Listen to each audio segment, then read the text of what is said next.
Bonjour, c'est Virginie qui vous parle du tarot de Marseille.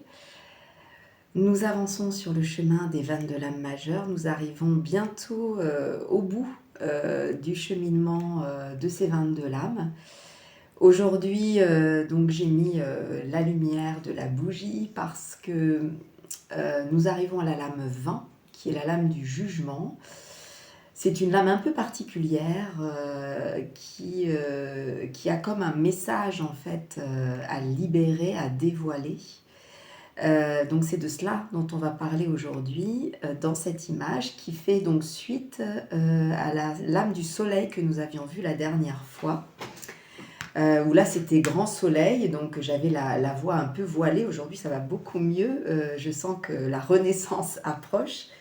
Et surtout que, on va dire, l'aboutissement aussi de mon projet personnel dont je vous ai déjà parlé, donc ce livre qui sort très bientôt maintenant, puisqu'il est censé sortir après la lame du monde, donc la prochaine fois. Ce livre qui s'appelle L'Esprit du tarot de Marseille, dans lequel eh bien, je dévoile en fait toutes les connaissances acquises depuis 30 ans, toute l'expérience vécue avec ces 22 lames, et on va dire qui, par le biais de ces vidéos aussi, me permettent eh bien de parler de façon spontanée de ces images. Hein. Donc la spontanéité d'ailleurs fait partie des mots-clés relatifs à la lame du jugement. Et donc c'est de cela dont on va parler aujourd'hui. Donc le livre sort bientôt, je vous donnerai toutes les informations si vous voulez vous le procurer très prochainement par mon site qui va bientôt être mis en ligne.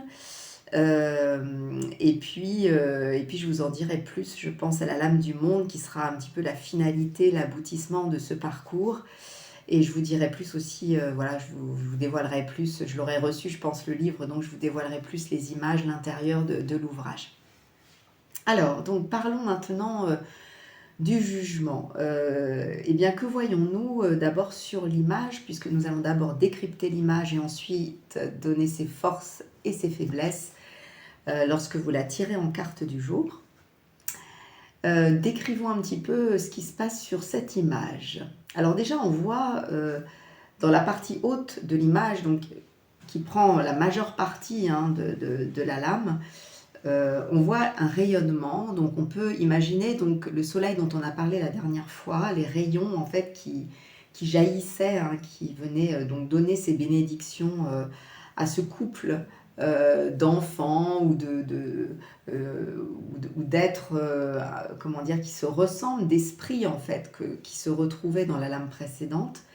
Ici, on voit en fait, on retrouve quand même ces rayons du soleil, mais là jaillit un être ailé, donc un ange, je dirais même plus un archange, en fait, qui fait référence à un épisode que nous vivons actuellement, qui est ce qu'on appelle la fin des temps. Il s'agit en fait de l'archange Michael, que nous voyons ici, qui souffle dans une trompette, et qui en fait représente le son en fait qui retentit de cette fin des temps comme un appel aux âmes pour rejoindre eh bien, un passage, un nouveau monde qui est en train de naître. Donc ce que l'on voit d'ailleurs sur cette image, eh bien, il s'agit d'un personnage de dos qui est nu. Là, on retrouve cet aspect de la nudité qu'on a déjà vu eh bien, dans l'étoile, mais aussi dans le soleil, qui montre là eh bien, que l'aspect égotique, la protection dont on a parlé tout au long de ce parcours, avec ce combat entre cette personnalité qui s'est identifiée au monde extérieur et l'être spirituel qui cherche à jaillir, qui cherche à s'exprimer, à rayonner, et à reprendre sa place en fait pour comment dire transformer ce monde. Et bien là on voit ce personnage de dos qui sort d'un tombeau, hein. Le tombeau, alors si vous voulez, si vous regardez, je vais vous le montrer de plus près, voilà. Donc en fait cette partie verte, il s'agit d'un tombeau. Donc là en fait qu'est-ce qui se passe? Il se passe en fait une renaissance. un individu renaît de ses cendres, ou on pourrait dire vit une nouvelle naissance. Et donc il sort de ce tombeau complètement renouvelé, et il se retrouve face à deux individus, un homme et une femme qui prient, et qui pourraient, alors moi j'y ai vu plusieurs interprétations, mais je vais vous en donner une en tout cas, qui pourrait représenter symboliquement Adam et Ève, c'est-à-dire l'homme et la femme, le premier homme et la première femme, comme si une boucle était en train de se boucler, et comme si cette chute qu'avait vécu l'être humain en s'incarnant sur Terre et en perdant la mémoire de qui il est en tant qu'être spirituel, et bien là, dans cette image, montre comme une sorte de renaissance, de deuxième naissance, où il guérit de cette chute et il renaît à sa dimension spirituelle pleinement. Donc, cet être, ces deux êtres qui l'accueillent, en fait, c'est un petit peu deux individus qui l'accueillent dans un nouveau monde, ce nouveau monde vers lequel Michael, donc l'archange Michael ou Saint Michel, eh bien, appelle cette âme qui a réussi quelque part à se transformer suffisamment, à vivre suffisamment ce combat intérieur pour faire que comment dire, le bien en lui est plus fort que cette part dense ou cette part égotique qui, pour certains, eh bien, vont être une prison. Lui, cet être de dos, sort de sa prison. C'est-à-dire qu'il est accueilli dans ce nouveau monde, donc dans ce monde du futur vers lequel l'humanité est censée aller. Et là, en fait, cette période donc, de choix que nous vivons même à l'heure actuelle est symbolique justement de cet appel que beaucoup d'individus ressentent au fond d'eux-mêmes, cet appel vers leur cœur, vers leur être spirituel, comme une force spirituelle qui les dépasse et qui font que ils ont envie donc c'est une force qui les dépasse, mais ils ont envie eux-mêmes de se dépasser, je dirais, pour vivre cette révélation ou cette prise de conscience, ce réveil spirituel, eh bien, qui va emmener l'être humain vers sa nouvelle vie en quelque sorte. Donc voilà ce que représente cette carte. Donc elle représente à la fois un appel, elle représente une renaissance, un appel donc vers cet inconnu, ce futur, qui peut être libérateur. Il peut représenter aussi une notion de pardon, parce que dans cette carte, il y a cette grâce divine qui permet de vivre cette résurrection que cet individu vit au travers de cette image où il sort du tombeau et il se renouvelle entièrement. Donc il y a une notion de grâce divine, de pardon qui le guérit en quelque sorte, et qu'il l'appelle à une nouvelle mission quelque part. Et cette mission, elle est, on va dire, elle dépasse sa petite personne, c'est-à-dire qu'elle l'ouvre à une dimension où il ressent le futur, il ressent la souffrance aussi de l'être humain, il ressent ce vers quoi l'être humain doit aller et certains qui n'y arrivent pas. Et il y a toute cette compassion-là qui fait que ces efforts vont aider l'humanité à aussi franchir ce cap. En tout cas, une partie. Donc chaque effort individuel, lorsqu'on arrive à cette étape, là je parle d'un point de vue symbolique et collectif par rapport à ce que représente cette 20e étape, comme c'est la fin du parcours, on arrive à un stade de conscience de soi et de conscience d'être un être spirituel dans l'histoire, en tout cas de ces 22 lames, qui atteint, on va dire, son paroxysme, puisque on va bientôt arriver à l'étape finale. Donc voilà ce qu'on peut dire sur cette image dans son côté, dans toute sa symbolique et son côté positif.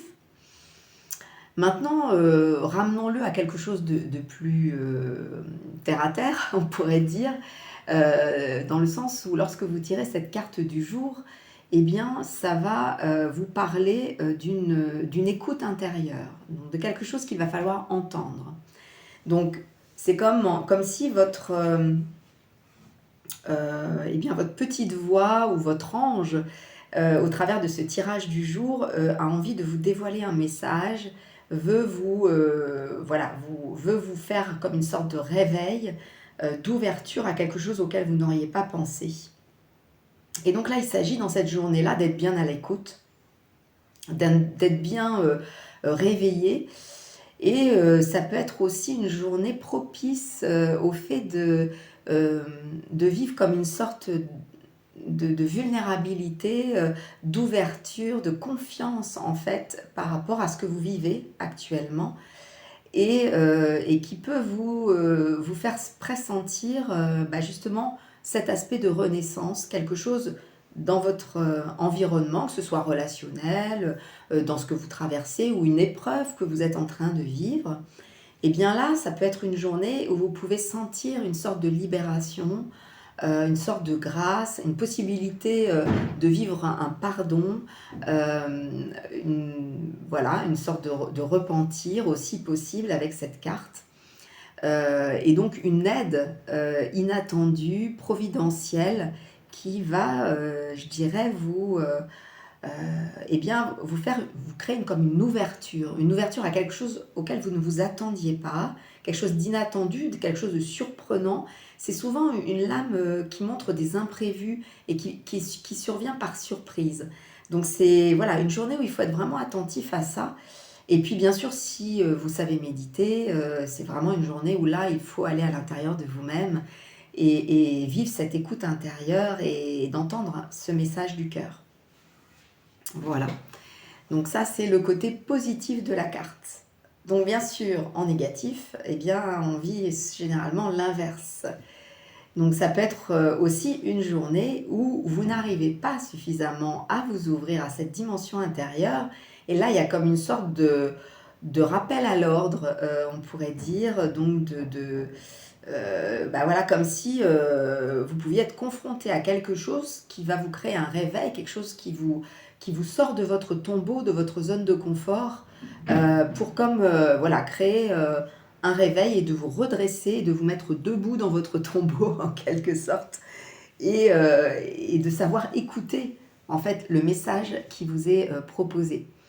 Donc ça peut montrer en négatif le fait justement d'être coincé, d'être bloqué dans son tombeau, donc c'est-à-dire dans son ego, d'être quelque part dans une sorte de fermeture, de rejet par rapport au monde spirituel, puisque là dans la carte, c'est l'ange qui prend la grande partie de la carte. Donc là, justement en négatif, ça peut être le fait de ne pas vouloir s'ouvrir, de rejeter cette dimension plus subtile, plus spirituelle en soi, de rejeter aussi un appel vers le futur, voire même un appel de quelque chose que nous avons à faire dans la journée et qu'on ne veut pas entendre. Cela peut être aussi le fait de rester dans des culpabilités, dans des choses qui vivent en nous comme des sortes de répétitions, de jugement, d'auto-jugement, puisque quand même cette carte s'appelle le jugement. Donc, soit on peut sentir un jugement donc venant d'ailleurs, donc d'individus dans notre vie ou du monde spirituel où on se sent jugé parce qu'on se sent coupable de quelque chose, ou bien ses propres jugements, ses auto-jugements qui fait qu'on se condamne beaucoup trop à certaines choses et on s'empêche en fait de s'ouvrir et de renaître et d'avoir une vision nouvelle de notre situation et beaucoup plus claire. Là, c'est comme un éclair en fait, dans cette image, comme un éclair de lumière, de conscience, et où tout peut changer d'un moment à l'autre, comme un claquement de doigts. Mais pour ça, il faut y être réceptif et accepter et d'être vulnérable en fait. Donc c'est tout le défi, je dirais, de cette carte, d'accepter la fulgurance, on va dire, de cette image qui peut d'un coup nous libérer d'une problématique que l'on traîne depuis un petit moment et où là, quelque part, la lumière a envie de jaillir. Il faut qu'on crée la brèche à l'intérieur de soi et que cette ouverture puisse se produire et que l'ange puisse venir amener la lumière là où il y avait encore, eh bien, dans ce tombeau, la noirceur ou le reste de notre ego, je dirais, mourant dans ce tombeau. Voilà, donc c'est plutôt une carte encourageante en général quand on la tire en carte du jour. Mais encore une fois, dans toutes les cartes, nous avons les deux facettes. Donc il ne faut pas tomber dans les pièges, je dirais, de la fermeture et du fait de se perdre dans le fait d'écouter le monde extérieur et de ne pas écouter suffisamment ce qui se passe à l'intérieur et la part de soi qui a envie justement de renaître. Voilà, donc aujourd'hui, ce sera ça pour aujourd'hui, pour cette carte du jugement. Et donc je vous dis à la prochaine fois pour vous parler eh bien, de l'apothéose, de l'accomplissement, c'est-à-dire de la lame du monde, dont je vous avais parlé un tout petit peu pour ceux qui ont suivi toutes les étapes à la lame du mat, en vous parlant de ce tableau en fait, que j'ai derrière moi depuis le début du parcours, cette Vénus de Botticelli, donc un tableau de la Renaissance que j'aime beaucoup, qui représente la Vénus qui émerge des eaux, cette beauté, on pourrait même imaginer que c'est une représentation de l'âme qui arrive vers nous en fait, hein, qui arrive du futur vers nous, on pourrait dire. Et donc c'est ce que nous allons vivre à la prochaine étape, c'est-à-dire passer de ce jugement, de cet appel du futur, eh bien on arrivera à ce personnage qui va nous parler en fait la prochaine fois et qui va nous montrer en fait ce que ça veut dire être un être spirituel incarné sur Terre. Voilà, donc je ne vous en dis pas plus. Et puis la prochaine fois, je vous parlerai de la sortie de mon livre. Donc j'espère que voilà, tout se passera normalement au bon rythme. Je vous souhaite donc une très bonne journée du jugement et vous dis à la prochaine fois.